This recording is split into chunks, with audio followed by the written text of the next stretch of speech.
Hello everyone, my name is Devansh and I am a first year student at NST Pune campus. और आज हम बात करने वाले हैं about all of your queries, all questions. I have got a lot of DMs. बहुत बच्चों ने मेरे को कमेंट भी किए, इंस्टाग्राम पे डीएम किए, टेलीग्राम पे किए। बहुत क्वेश्चंस हैं लोगों के, मतलब बच्चों के, और बहुत कन्फ्यूजन्स भी हैं। So in this video I will answer every question of yours. So let's begin.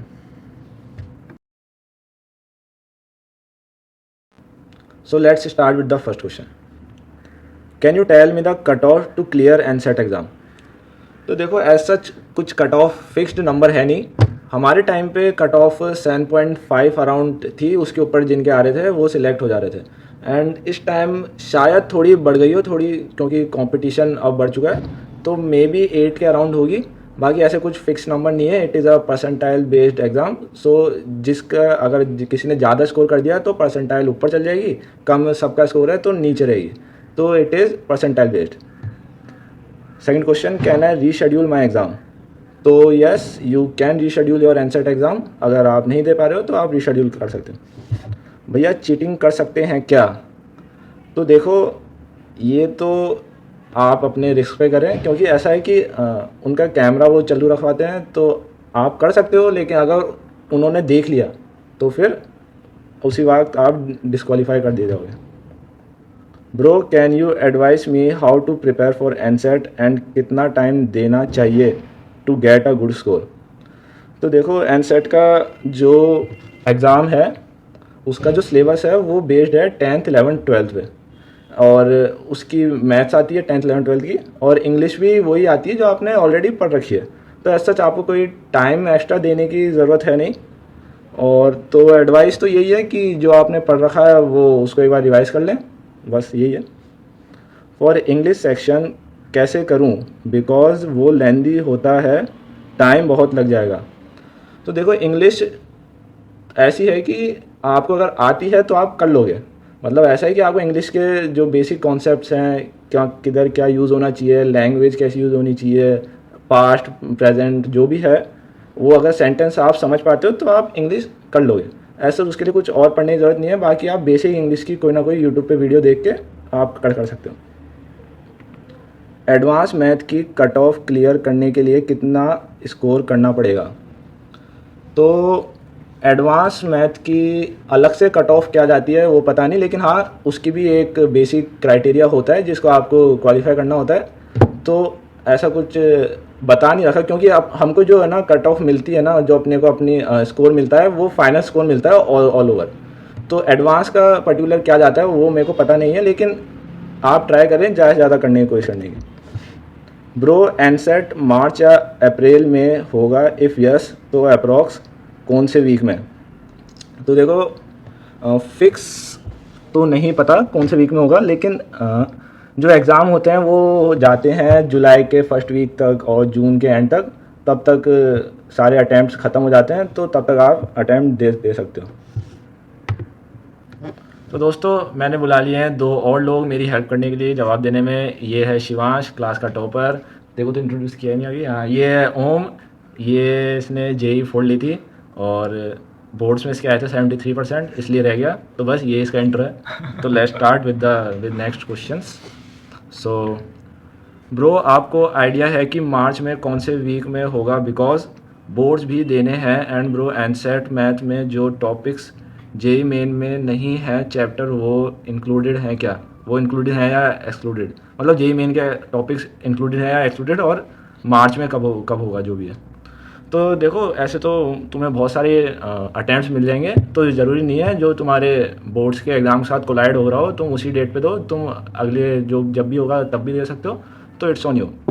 और अगर जेई के चैप्टर इंक्लूडेड हैं एक्सक्लूडेड, तो वो पूरी डिटेल जो भी है टॉपिक्स की जो जो आ रहे हैं एग्ज़ाम में, वो सबकी एक प्रैप किट है जो तुम्हें ऑलरेडी मिली होगी, या फिर नहीं मिली होगी तो जो भी है मैं लिंक में नीचे डाल दूंगा डिस्क्रिप्शन में, तो वहाँ से देख और लेना। जितने तुम जेई के लिए या फिर कोई भी कॉम्पिटिटिव एग्जाम के लिए जितना भी मतलब बेसिक्स पढ़ रहे हो ना, उसके हिसाब से तो तुम्हें निकल ही जाएगा आराम से राउंड। ज़्यादा अलग से पढ़ने की ज़रूरत नहीं है। हाँ, how the Pune branch bro? तो पुणे ब्रांच अगर मैं वो रिशूट ब्रांच से कंपेयर करूं तो ऐसा कुछ खास फ़र्क है नहीं, दोनों ब्रांच सेम है, कोर्स सेम है, टीचर्स मतलब इधर फैकल्टी अलग है उधर अलग है, लेकिन पढ़ाना सब कुछ सेम है। तो यस, ऑलमोस्ट सब कुछ सेम ही है। इन जनरल न्यूटन का ही कोर्स है आपका दोनों तरफ, तो ज़्यादा अंतर नहीं है, बस पोजीशन का अंतर है। कुछ मतलब ज़्यादा जगह बोला तो हाँ। फिर अभी विवाद ही हो जाएगा। Are the placement good? बता तेरी कितनी लगी? कहाँ लगी? तो देखो मैंने तो ये न्यूटन का ऑफलाइन में सेकंड ईयर है, मतलब हम जो बैच हैं वो सेकंड ईयर का बैच है ना। और इनके ऑनलाइन के जो प्लेसमेंट है वो इनके ऑलरेडी शोन है वेबसाइट पे और भी जगह। और बाकी जो अभी ऑफलाइन के बच्चे हैं उनकी इंटर्नशिप ज़रूर लगी है, उसका रिकॉर्ड है, तो इंटर्नशिप का ही है। बाकी प्लेसमेंट तो अभी ऑफलाइन वालों की नहीं लगी, ऑनलाइन वालों का। जब पिछले टाइम पे जब मैं दे रहा था एनसेट का एग्ज़ाम, तब मैंने भी आरयू के सीनियर से पूछा था, तो उनका था कि उन लोगों ने बोला था कि बहुत लोगों को फर्स्ट ईयर में इंटर्नशिप लग गया था। मतलब फर्स्ट ईयर के एंड सेम खत्म होने के बाद समर इंटर्न्स लगा था 2-3 मंथ का, तो वो भी पेड इंटर्नशिप लगा था। और बाकी का तो तुम देख ही सकते हो पोर्टल पे। तो हाँ, इंटर्नशिप का इन्होंने बोला भी है कि ये हेल्प करेंगे बहुत ज़्यादा इंटर्नशिप। इनके खुद के भी नेटवर्क्स हैं, हाँ, तो आपका इंटर्नशिप में भी हेल्प करेंगे। और पिछले साल 20% अराउंड बच्चों का लगी थी इंटर्नशिप वो भी पेड इंटर्नशिप फर्स्ट ईयर में। तो yes, NST RU is better और NST ADYPU? NST ADYPU नहीं, ऐसा कुछ नहीं है। दोनों ऑलमोस्ट सेम ही है, ऐसा कुछ डिफरेंस नहीं है। अभी बताया ऐसा कुछ डिफरेंस नहीं है दोनों में। बाकी एक डिफरेंस है हवा का, यहाँ अच्छी हवा है वहाँ पॉल्यूशन है नहीं, ऐसा नहीं है, मतलब ऐसा है लेकिन तो वहाँ मतलब ऐसा कोई डिफरेंस नहीं है, बाकी सब सेम ही है, लोकेशन का डिफरेंस है बस। भैया, is there any problem if we didn't attend the offline counselling? तो तूने क्या काउंसलिंग की थी? मेरी तो ऑफलाइन थी। ऑफलाइन? और शिवांश तूने? ऑनलाइन। अच्छा, मैंने भी हमारा ऑनलाइन तो 7th फेज था। मेरा भी सेकंड लास्ट ही फेज था। हाँ, तो ऐसे वो भी जून में था। हाँ, अगर तुमको काउंसलिंग लेने का मतलब ऐसे तुमको ऑप्शन मिलेगा ऑनलाइन लेनी है ऑफलाइन लेनी है, तो मैं रिकमेंड करूँगा ऑफलाइन चूज़ करना, क्योंकि तुमको कैंपस विजिट करने को मिल जाएगा। और बाकी कोई अगर टीचर मिल गए या मैनेजमेंट मिल गया तो उनसे भी बात हो जाएगी अच्छे से, मतलब एक वो ट्रस्ट बिल्ड हो जाएगा। तो हाँ, ऑफलाइन आई रिकमेंड। और अगर ऑनलाइन भी तुम लोग का हो गया ना इंटरव्यू, तो उसके बाद एक बार ना ऑफलाइन भी आके विजिट कर लेना, ताकि बाद में कुछ डाउट्स वगैरह ना हो कि ये है कि नहीं है, ये है कि नहीं है। लेकिन विजिट करना है तो एग्जाम और इंटरव्यू होने के बाद करना, क्योंकि पहले वो इतना अटेंड नहीं करेंगे अगर पेरेंट्स और आप जाओगे तो। On a scale of 5 what's your rating to college? बता कैसा बताऊँ? ठीक है। मेरे अकॉर्डिंग तो अगर तुम्हें IIT NIT IIIT मिल रहा है या उसमें कंप्यूटर साइंस ब्रांच मिला, अगर तुम लोग कंप्यूटर साइंस डेडिकेटेड हो, तो फर्स्ट ऑप्शन तुम IIT NIT IIIT लो, क्योंकि मैं जेन्युइनली बता रहा हूँ। और अगर IIT NIT IIIT नहीं मिल रहा है तो उसके बाद तुम्हारा ऑप्शन मेरे हिसाब से, तो मेरे को तो लगा तो NST बेस्ट था। मतलब ब्रांच के हिसाब से देखना कौन सी ब्रांच चाहिए और कौन सी ब्रांच आपको मिल रही है किसी अच्छे कॉलेज में, मतलब IIT NIT में। तो और IIT NIT भी अच्छे वाले IIT NIT की बात हो रही है। NST आने से पहले एक बार ये गारंटी से सोचना कि अगर तुम कंप्यूटर साइंस डेडिकेटेड हो, पूरे के पूरे कमिटेड हो कंप्यूटर साइंस के रिलेटेड, तो फिर आपके लिए तो NST बेस्ट हाँ, है। क्योंकि NST यहाँ आपको स्पून फेड तो करेगा नहीं, आपको खुद से मेहनत करनी पड़ेगी। खुद से मेहनत करोगे। GSOC में भी अगर आपको इंटर्नशिप चाहिए है तो खुद से करना पड़ेगा, आपको दिसंबर से लगना पड़ेगा। बट फैकल्टीज भी बहुत हेल्प करती है हाँ। GSOC के लिए। मतलब गाइडेंस मिल जाएगी, Help लेकिन आपको अल्टीमेटली मिलेगी। मेहनत आपको ही करनी है। बस। Why Newton School of Technology, even though we can learn that curriculum via courses from IITs online that they provide alongside college? So देखो, ऐसे तो तुम किसी भी कॉलेज में एडमिशन लेके फिर IIT का ऑनलाइन कोर्स ले लो, ऐसा तो सभी कर लेते हैं, लेकिन ऐसा है कि उसको मैनेज करना बहुत हार्ड होता है। अगर तुम्हारे पास ऑलरेडी ऑफलाइन तुम पढ़ रहे हो पूरा दिन 1:30, 2, 3 बजे तक कॉलेज में हो, उसके बाद उसके लेक्चर भी लेना है, फिर दोनों के असाइनमेंट जो भी है प्रोजेक्ट दोनों करने, तो हाँ मतलब मैनेज करना बहुत हार्ड हो जाएगा। बाकी तो आप पे डिपेंड है आप कैसे मैनेज करते हो, बट मैं रिकमेंड करूँगा कि आप एक जगह पे फोकस रखो और एक जगह को ज़्यादा अच्छे से यूटिलाइज टेंशन ज़्यादा डिवाइड मत करो, वरना आपका अटेंशन सौरभ स्पैन भी भी कम IIT हो मद्रास में कर रहा था, तो उन्होंने भी जाएगा। ना मतलब यहाँ पे ना वहाँ पे। ब्रेक लिया था, मतलब उनसे दोनों चीज़ मैनेज नहीं हो रहा था, तो उन्होंने भी ब्रेक ले लिए थे। मतलब अभी तो उन लोगों ने ऑलमोस्ट IIT मद्रास छोड़ दिया है। अच्छा, हाँ, अगला क्वेश्चन क्या है? Is English important mode of language in interview? नहीं, हमसे तो बोला था आप इंग्लिश में कंफर्टेबल या हिंदी में, तो उस हिसाब से उन्होंने लिया था इंटरव्यू। हाँ मतलब ज़रूरी नहीं है पर्टिकुलर लैंग्वेज में हो, हिंदी मतलब हिंदी और इंग्लिश कॉमन लैंग्वेजेज हैं तो उसमें मोस्टली इंटरव्यू होता है। बट जिससे तुम अच्छे से मतलब अच्छे से कम्युनिकेट कर सकते हो सर के साथ, तो फिर वो बेस्ट है। सिर्फ ज़्यादा अटकना मत बस, और इंट्रो अपना बहुत अच्छे से रखना। मतलब आराम से बोलो, सोच के अपना जो भी आंसर है उसको पहले स्ट्रक्चर बैठा लो दिमाग में, फिर आराम से आंसर दो, ऐसा कुछ रश करने की ज़रूरत नहीं है। What are the things if we do that will give advantage in interview. तो देखो इंटरव्यू में बस बेसिकली वो ये मतलब मोस्टली फोकस इस पे रहता है कि आपकी डेडिकेशन कितनी है, आप क्यों लेना चाहते हो ये आप कोर्स या कितने ये कॉलेज। कमिटेड हो, वो लोग ये जानना चाहते हैं कि तुम पूरे कमिटेड हो कि नहीं कंप्यूटर साइंस के रिलेटेड। तो उनका तो पहले तो इंट्रो पूछते वो लोग, तो इंट्रो थोड़ा छोटा सी बनाना, बट ऐसा बनाना, क्योंकि अगर तुम लोग 2 मिनट का इंट्रो बनाए तो वो लोग सुनते नहीं है, सिर्फ 15 से 20 सेकंड सुनेंगे कि तुम्हारा क्या क्या नाम वगैरह, किधर से बिलोंग हो, क्या हो, क्या स्किल्स है तुम्हारी, बस इतना सुनेंगे। कंसाइज बस। रखना अपने इंटरव्यू मतलब इंट्रोडक्शन को, और और फिर- बाकी जो वो क्वेश्चन पूछे उसका डायरेक्ट थोड़ा आंसर देना, अपनी तरफ से एक्सप्लेन कर सकते हो तो उसको भी करने का ट्राई करना। और उनका क्वेश्चन रहता है कि why do you want to choose computer science only, तो इसका भी तुम लोग यही आंसर देना कि कंप्यूटर साइंस के लिए डेडिकेटेड हूँ मतलब मैं, जो भी पूरा- है मतलब अच्छे से आपका हाँ, reason क्या है? मतलब जो बेसिक क्वेश्चन है क्यों फील्ड चूज करी है, क्यों कॉलेज चूज करा, वो सब हाँ। प्रिपेयर करना, बाकी तो ऑलमोस्ट सबको इंस्टेंटली होता है। बट ये 3 क्वेश्चन अच्छे से प्रिपेयर कर देगा, इंट्रो और why do you want to choose computer science और और why do you college। Want to choose NST only. अगला क्या? What type of questions they will ask in interview. अभी बताया, और फिर मैथ्स के क्वेश्चन आ जाएंगे आपके पास, ज़्यादातर प्रोबेबिलिटी पीएनसी या बायनोमियल से पूछते हैं, और एक गेस्टिमेट का क्वेश्चन रहेगा आपके लिए कि मतलब गेस्टिमेट में रहता है कि आपको आपका अपना लॉजिकल थिंकिंग बताना पड़ता है। इंटरव्यू के साथ एक तरीके से कन्वर्सेशन करते हो आप उस क्वेश्चन में कि इस क्वेश्चन को हम किस तरीके से अप्रोच करेंगे, इस चीज़ को अगर स्टैटिक्स में काम करना है तो किस तरीके से अप्रोच होगा।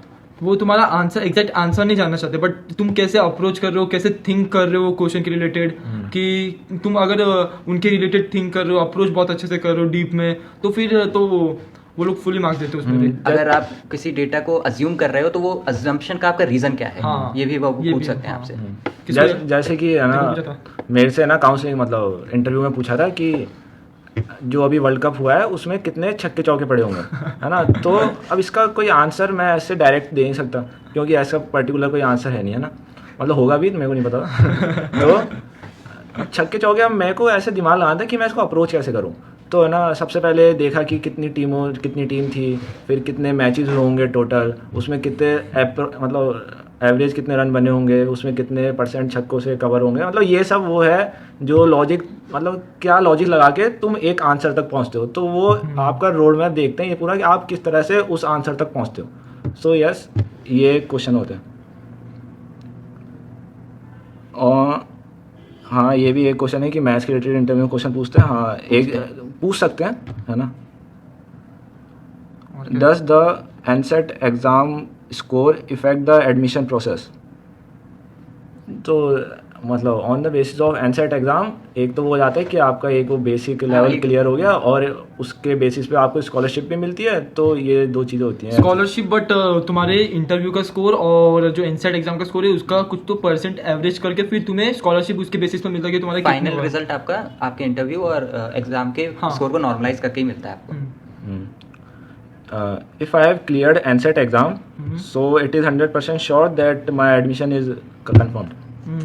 तो देखो एक तो होता है एग्ज़ाम, फिर होता है इंटरव्यू, तो इन दोनों को क्लियर करने के बाद जीडी भी होता है। जीडी में भी वो रहता है ना कि उसको क्लियर करना पड़ेगा। नहीं हो जाता है, मतलब इंटरव्यू क्लियर होने के बाद हो ही जाता है पूरा। सिर्फ वो लोग काउंसलिंग का डेट सिलेक्ट करते कि तुम्हारा काउंसलिंग का कौन सा डेट सिलेक्ट करने का है, बस हो गया, फिर इतना ही। मतलब एनसेट एग्ज़ाम और इंटरव्यू इन दोनों को बस। क्लियर करने से हो जाता है। What type of question are in the हो गया, हाउ टू गेट स्कॉलरशिप। हाँ स्कॉलरशिप का एक तो एनसेट का होता है और कुछ Exam और स्पोर्ट्स interview बेसिस पे का। होता है, और आपके कुछ सर्टिफिकेट्स एक्स्ट्रा करिकुलर में आप हाँ। कितना आगे हो उस बेसिस पे आपको स्कॉलरशिप भी देते 1 से 10% के बीच में मिलता है एक्स्ट्रा करिकुलम के बेसिस पे। तुझे कितनी स्कॉलरशिप मिली थी? पता नहीं यार 15 या 20 कुछ थी, मेरे को याद नहीं। तुझे शिवांश? हैं 10। अच्छा, इसको मुझे भी 15 ही मिले थे।